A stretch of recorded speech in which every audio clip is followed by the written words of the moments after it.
Welcome to the Infinite Women podcast. I'm your host, Alison Tyra, and today I'm joined by Danielle Scrimshaw, author of She and Her Pretty Friend, The Hidden History of Australian Women Who Love Women. And we'll be chatting today about two such women, Harriet Elphinstone Dick and Alice Moon. So would you like to start off with an introduction of these two women? So Harriet was a swimmer, and she later became a teacher when she migrated to Melbourne in 1875 with Alice Moon, who was her friend, possibly romantic partner, definitely a business partner. They taught swimming at the St Kilda Baths when they came to Melbourne, and later they opened up Melbourne's first women's only gym. And it could have possibly been Australia's first women's only gym because I haven't heard of any such institution in Sydney around the same time. So they opened that in 1879, and it was originally located on Swanston Street and then later moved to a bigger building on Collins Street. And it was quite popular at the time. And so Harriet became quite well known in Melbourne. Like she was appearing regularly in the newspapers, and she taught the children of influential settlers. She was sort of a semi-major figure in Melbourne at the time. Yeah, especially because during this time as well, Australia's kind of like settler population was very small as well, and so it wasn't difficult to become like quite well known within that population in Melbourne. So she was very active in the community and taught influential people's daughters and everything to swim at St Kilda. And then later when she and Alice opened the gymnasium, that got a lot of coverage in the media. So they were quite well known and respected. And they taught at public schools as well. So they traveled long distance to teach gymnastics and physical health to children and students across Victoria. Even they went to like Geelong and Ballarat. So they were kind of known out of Melbourne as well in the wider colony of Victoria, which is quite interesting. And they were focused on fitness as a form of women's empowerment. Yeah, they were quite like early feminists for the time. Especially during this time, there was some early suffragist campaigning around Victoria and the other Australian colonies. So there was white women campaigning for white women's suffrage, and you had this idea of like the new woman, which was mostly kind of like more independent women who weren't so financially dependent on men and wanted to kind of better themselves both like physically and mentally. They wanted to learn and they wanted to wear appropriate dress, so pants and like the divided skirt, which I kind of just consider a skirt. I think that's what we call it now. So yeah, they were wearing new clothing, they were riding bikes, and they were becoming more intelligent and working on themselves. It was self-care, I think. The time of self-care and women's suffrage. And so Harriet and Alice moved to the country for a few years, 1884 to 88. So they moved to Upper Beaconsfield, which nowadays is around kind of Berwick and Narre Warren. Not what we would consider the country. It's kind of like outer eastern suburbs in Melbourne. But at the time, it definitely was country and that it wasn't like a very built up area. So they had like this property and a big land. They were able to afford both the gym and like the housing from Alice Moon, who had the wealth in the relationship. She inherited a lot of money when her father passed away. He was a doctor in England, so she was able to fund where they lived and their business and everything, while Harriet was kind of like the name and the face behind the business. So they moved to the country in Upper Beaconsfield in the 1880s. And I know that they raised poultry, but I'm not sure what else they did and why specifically they were there, because it did distance themselves from Melbourne where their gymnasium was still being held, and they still were traveling to teach at schools. So And maybe that's why they didn't live there for very long, because they did end up selling that property. And I think it was after they sold that property, they both went their separate ways as well. So maybe there was some kind of argument out in the country. I'm not sure. Yeah, when we're talking about were they just friends? Were they more? I think the fact that they moved together to this sort of remote cottage where they were still having to commute into Melbourne, which having done that travel, I can tell you it's still a pain to get into Melbourne from Yeah, that area, even with public transport. yeah, And even more so to go to Ballarat. So for anyone who's not familiar, like from this area to Ballarat is still a couple hours on the train today. yeah. And they were doing that every Wednesday. And then like returning to Melbourne the same night. And it seems like that didn't last very long, but Mhm. um, yeah, I just can't imagine unless you're in some form of committed relationship, why else would you do that with another person? Yeah, you would have to be like very, very close friends.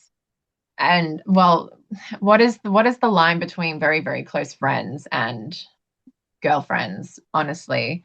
Um, so yeah, it seemed that for a long period of time they were very like committed to one another and shared most of their lives together.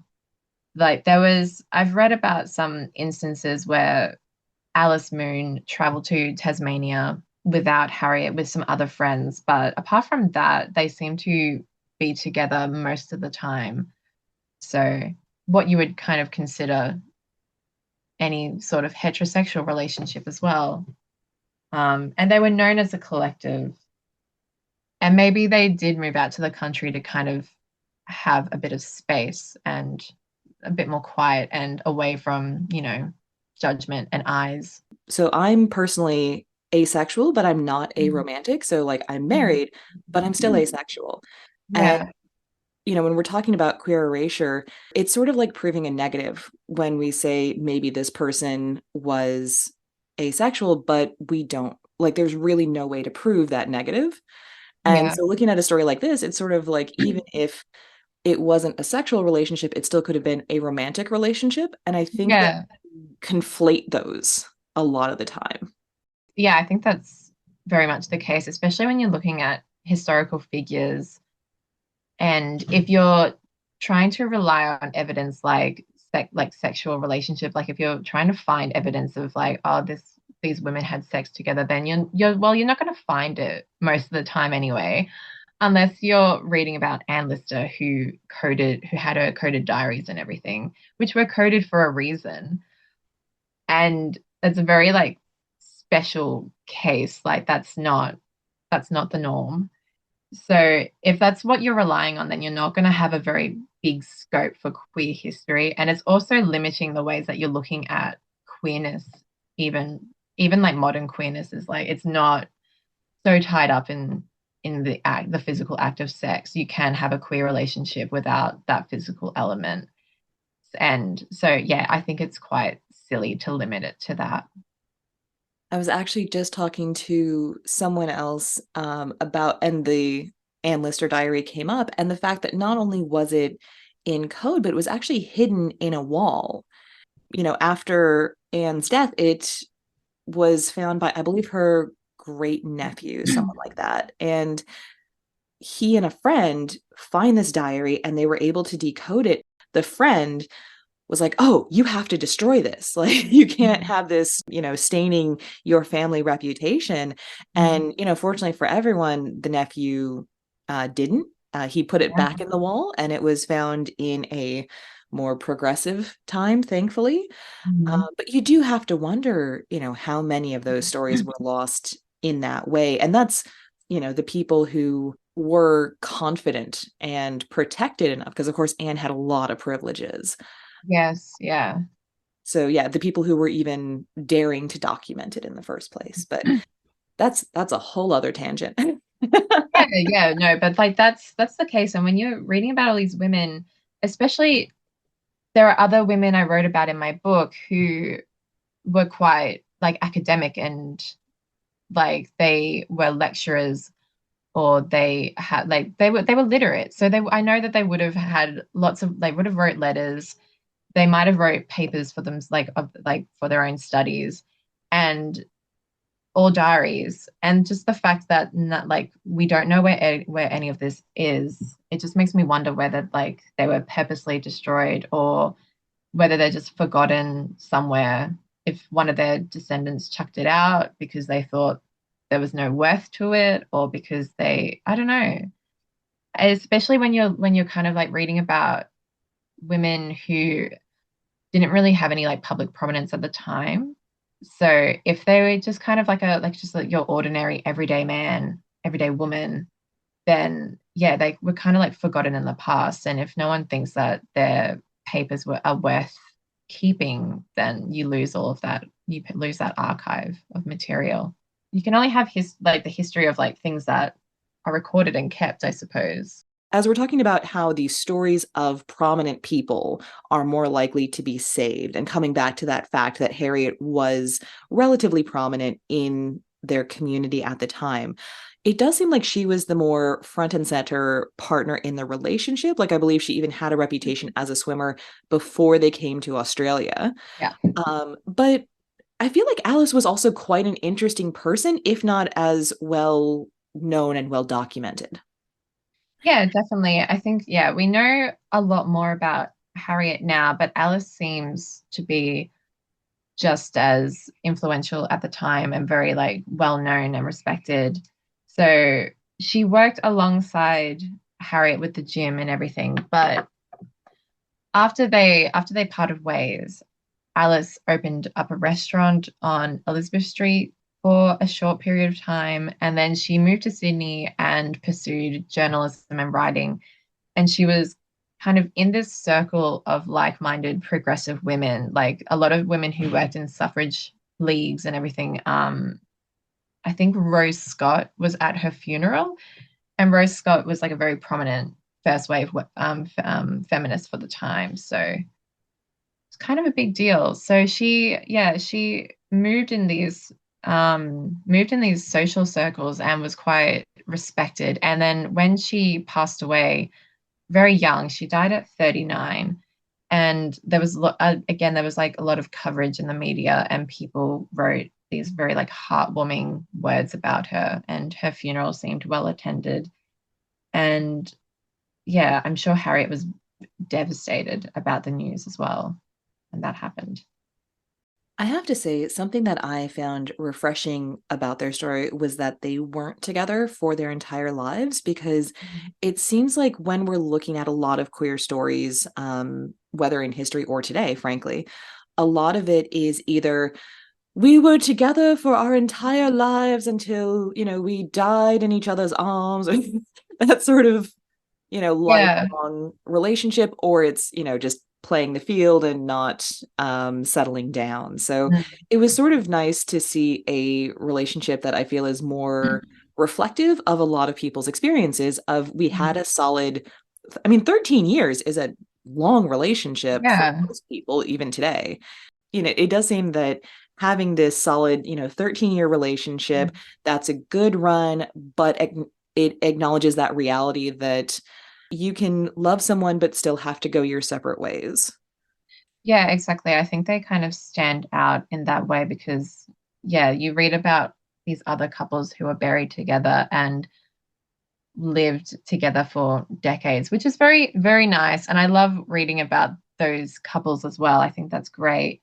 But yeah, so it was surprising that they did separate, but also I think that's, like you say, it's like very representative of relationships.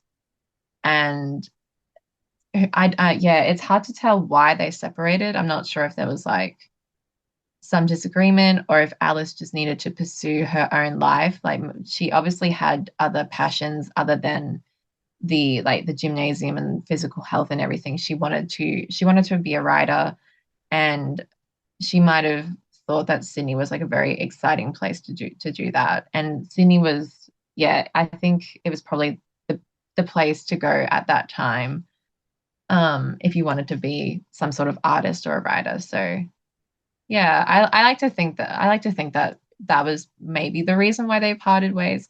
I'm not sure if there was anything.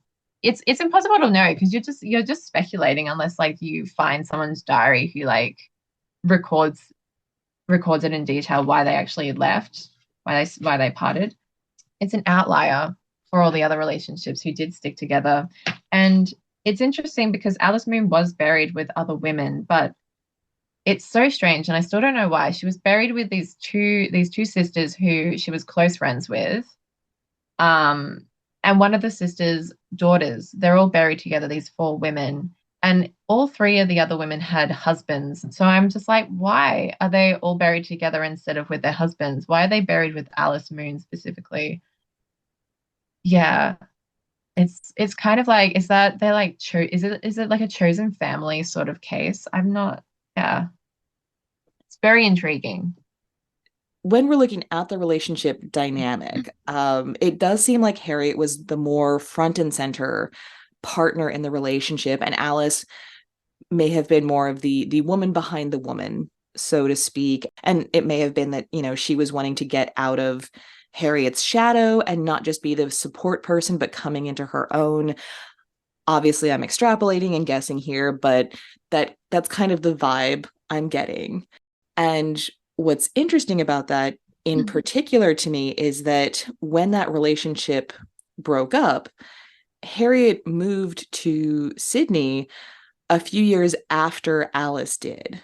And I'm sort of wondering if that ties into that whole, when the woman behind the woman leaves, the woman Mm. who's out front and center finds herself without that support and may have been chasing that. Yeah, it is interesting. And you can speculate so many reasons why she would have moved to Sydney after Alice was moved there herself. And I don't know for sure if it was directly related to Alice being in Sydney, but it feels like it. It just feels too coincidental that especially because Harriet had such a reputation in Melbourne, and it wasn't that she was like losing business or anything. The gymnasium was still going. She had another assistant after Alice sold her share of the business. Harriet left the Melbourne gym in her assistant's hand in Josephine McCormick's. So Josephine was looking after the gym while Harriet moved to Sydney. Harriet opened another gymnasium in Sydney on Liverpool Street. I'm not sure how popular that was at the time or like how much coverage it got in Sydney. But yeah, it was very short-lived because she moved there in 1893. Alice died in 1894. So Harriet was in Sydney when this was all happening. Harriet was not left in Alice's will. So, yeah, she moved back to Melbourne shortly after Alice passed away. So it kind of does seem that she was only in Sydney for that reason, to be close to Alice. And I'm not sure if they had a lot of contact while they were both living in Sydney. It is possible though, because they moved in similar circles in Melbourne, so I'm sure that they would have crossed paths at some social event in Sydney. And whether that was awkward or not, I don't know. It's all very intriguing. But yeah, as you say, when the woman behind the woman left, it doesn't seem that she was able to kind of maintain this really like strong personality. I don't know because I'm just like Harriet might have been fine as well. This is all like speculation. Harriet might have been fine and she might have had other reasons for going to Sydney, but because she only stayed for a short period of time in Sydney and she left after Alice Moon died, so it feels coincidental. Too coincidental. Yes. And yeah, she was listed as one of the people who attended Alice's funeral as well. So there was still, at the very least, some emotional connection on Harriet's. Yeah. Yeah, yeah. I'm not sure like how much they were in contact before Alice died, but there was still obviously an emotional connection on Harriet's side, and Harriet could not move on or let go of Alice so easily, I think. And so Harriet returned to Melbourne in the late 1890s, and she opened another gym on Collins Street with Miss G.E. Gaunt um, in 1899. But do we really know much about her in her final years? Not really, which is a little sad. Um, I don't know much about Miss G.E. Gaunt either, or the relationship between her and Harriet. It could have just been a friendship. It could have been more. There's no way of knowing. I might need to fall down a rabbit hole and research Miss G.E. Gaunt just to find out more about her. You hear about all of these like little side characters in your research, and you're just like, oh, I want to know more about this person, but I don't have time. I have a deadline, but yeah, maybe for volume 2. But yeah, so Harriet had this gym on Collins Street. She was still working up until the late 1890s until yeah, she started to fall a bit ill, so she couldn't work any longer. She passed away in 1902, and she's buried in the cemetery at Cheltenham, which is along the coast of Port Phillip Bay on the Frankston train line, which is my local train line. So I pass Harriet's gravesite all the time. But yeah, unfortunately, we don't know a lot about Harriet's life post Alice, I guess. Harriet dies in 1902 at age 50, Mhm. which for someone who was, a professional swimmer from her early years, like she won fame in England before they moved by swimming Mhm. from Shoreham to Brighton in 2 hours and 43 minutes. I don't know how far that is, but that sounds impressive. It does Um, sound impressive. Apparently, the seas were quite rough as well, so it was quite the effort. But I'm not sure how far it was either. I'm not good at geography, especially international geography. but, we're talking about someone who was quite fit, who was running gyms, who I assume maintain a certain level of fitness. So the fact that her death certificate says that she died of heart disease seems odd when she was only 50. Yes, and it's interesting because Alice Moon's death certificate also says heart failure as the cause of death.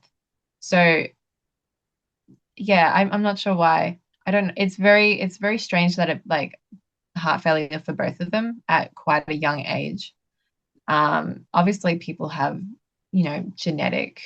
It could have been a genetic thing. There might have been things in the family, but it is strange, and I'm not sure why. There might have been some other reason behind it.